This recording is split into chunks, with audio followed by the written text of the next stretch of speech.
हरिश्चंद्र जी को देखा, रंतदेव को देखा, बलि को देखा, दधीच को देखा, शिवी को देखा। अरे उस समय तो वो कंडीशन हुई प्यारे, जब हरिश्चंद्र जी ने काशी के बाजार में पत्नी और पुत्र को बेचा।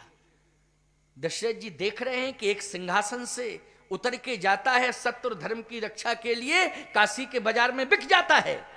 और फिर थोड़ी देर में देखा कि बिकता भी है तो उसकी ड्यूटी लगती है स्मशान पर, जहां मुर्दे फूंके जाते हैं। देखा क्या,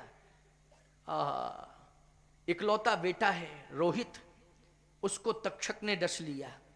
उसकी लाश उठाने वाला कोई काशी में नहीं था। एक बात आपको बताऊं, अगर लावारिस लाश भी पड़ी होती है तो ईमानदारी से बताओ, उसको उठाने वाले भी नियम अनुसार लोग मिल जाते हैं। बोलो मिल जाते हैं कि नहीं मिल जाते हैं? थोड़ा नियम का पालन जरूर करना पड़ता है कि भाई पुलिस इंफॉर्मेशन दो। क्यों भाई, पुलिस इंफॉर्मेशन दो, लेकिन सिंपैथी लोगों की जुड़ जाती है उसके साथ कि नहीं जुड़ती है? कि नहीं जुड़ती है? लेकिन आज कौन नहीं जानता है कि हरिश्चंद्र के बेटे की लाश है ये रोहित की।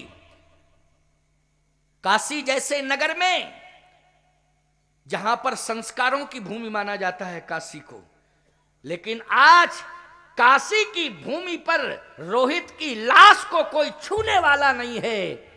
आज विश्वामित्र के डर के मारे सब इधर उधर खड़े हैं, देख रहे हैं, लेकिन कोई लाश के पास नहीं पहुंच रहा है। इस दृश्य को कौन देख रहा है? बोलो। दशरथ जी देख रहे हैं। दिखा कौन रहा है? स्वयं परमात्मा, स्वयं प्रभु राम दिखा रहे हैं। थोड़ी देर में दौड़ के आती है तारा, हरिश्चंद्र की पत्नी, और उसने पुत्र को उठाया, हृदय से लगाया और माथा पटकने लगी और कहा, भैया मेरे पुत्र को कोई जाके स्मशान तक ले जाए, अंतिम संस्कार कर दे। लेकिन कोई नहीं मिला, कफन तक नहीं मिला प्यारे। उसने अपना पल्लू जो है फाड़ा, कुछ साड़ी के भाग से अपनी मर्यादा को सुरक्षित किए हैं, कुछ शेष पल्लू में अपने पुत्र की लाश को लपेटे हुए हैं, और पुत्र की लाश को लपेट करके रोती बिलखती हुई स्मशान पर पहुंची। और जैसे ही अंतिम संस्कार, दग्ध करने लगी लाश को, अंतिम संस्कार करने लगी, उसी समय लाठी लेकर के हरिश्चंद्र आ गए। रुको, ये क्या कर रही है तू? बस जैसे ही देखा हरिश्चंद्र को, थोड़ा रूप में परिवर्तन हुआ था, लेकिन देख करके चरणों में गिर पड़ी। स्वामी आप यहां हैं, मुझे ये पता नहीं था कि आप स्मशान पर, शायद पुत्र की मृत्यु का समाचार आपको मिला होगा, इसलिए आप दौड़े दौड़े आए हैं, ये पुत्र की लाश है। कहा रुक, मैं कहीं से दौड़ा नहीं आया हूं, मेरी ड्यूटी है स्मशान पर, पहले मुझे कर चाहिए। कहा कर? ये कफन नहीं है, कफन का रंग बता देता है कफन है ये। क्यों भाई, बता देता है कि नहीं? ये कफन नहीं है, ये मेरी साड़ी का पल्लू है, जिसमें लपेट करके मैं पुत्र की लाश लाई हूं। जब कफन के लिए पैसा नहीं है तो कर कहां से दे सकती हूं? क्या विपत्ति में संबंधों को ठुकराया जाता है? जब विपत्ति आ जाती है तो संबंध भूले जाते हैं। आज विपत्ति आई है मेरे ऊपर तो आप पहचान खो बैठे हैं। क्या मैं आपकी पत्नी नहीं हूं? ये आपका पुत्र नहीं है? हरिश्चंद्र ने कहा, मैं पहचानता हूं कि तू पत्नी है मेरी, ये पहचानता हूं कि ये पुत्र है, इसकी लाश है। फिर कर मांग रहे हैं आप? हरिश्चंद्र ने कहा, सुन,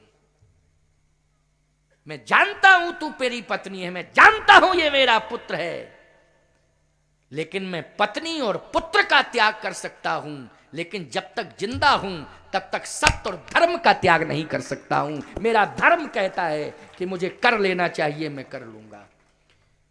और जैसे ही दुस्साहस करके तारा ने रोहित के शव को दग्ध करना चाहा, उसी समय हरिश्चंद्र ने लाठी उठाई और वार करने ही वाले थे, उसी समय भगवान विष्णु प्रकट हो गए।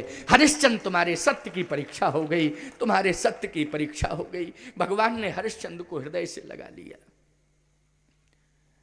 रोहित को जीवंत दे दिया। बोलो दे दिया कि नहीं? ईमानदारी के साथ बताओ, सत्य में बड़ी ताकत है कि नहीं? मुर्दे में भी प्राण आ जाते हैं कि नहीं आ जाते हैं? लेकिन सत्य का निर्वाह करना सीखो तब। अगर सत्य का निर्वाह करना सीखोगे तब ऐसा संभव है। और सत्य का केवल प्रदर्शन करोगे तो सत्य तुम्हारा साथ नहीं दे सकता है। प्रदर्शन मत करना। सत्य और धर्म एक दर्शन है, प्रदर्शन नहीं है। और दर्शन दर्शन होता है, प्रदर्शन प्रदर्शन होता है। और भगवान भी कहते हैं जो धर्म का प्रदर्शन करता है मेरा चक्र सुदर्शन उसके ऊपर चल जाता है। इसलिए सत्य सत्य है, धर्म धर्म है। सत्य और धर्म की रक्षा करना चाहिए।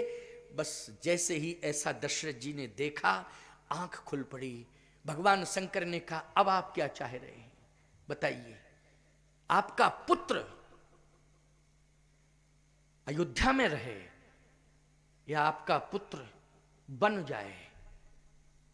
आपका पुत्र संपत्ति की रक्षा करे अयोध्या में रहकर, या आपका पुत्र सत्य और धर्म की रक्षा करे वन में रहकर? आप क्या चाहते हैं, संपत्ति की रक्षा कि सत्य और धर्म की रक्षा? भाई अयोध्या में रहते राम राजा बनके तो किसकी रक्षा होती? संपत्ति। राजा का प्रमुख धर्म क्या है बोलो? संपत्ति की रक्षा करना और उससे राज्य का प्रतिपाल करना। क्यों भाई? संपत्ति से ही उसकी रक्षा होगी तो राज्य का प्रतिपाल होगा।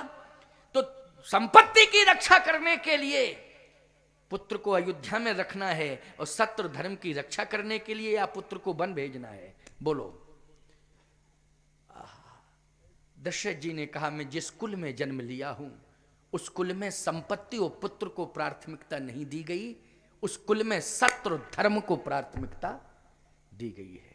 बोलो अर्थ निकल के आ गया कि नहीं आ गया? क्योंकि हरिश्चंद्र ने बता दिया कि नहीं बता दिया?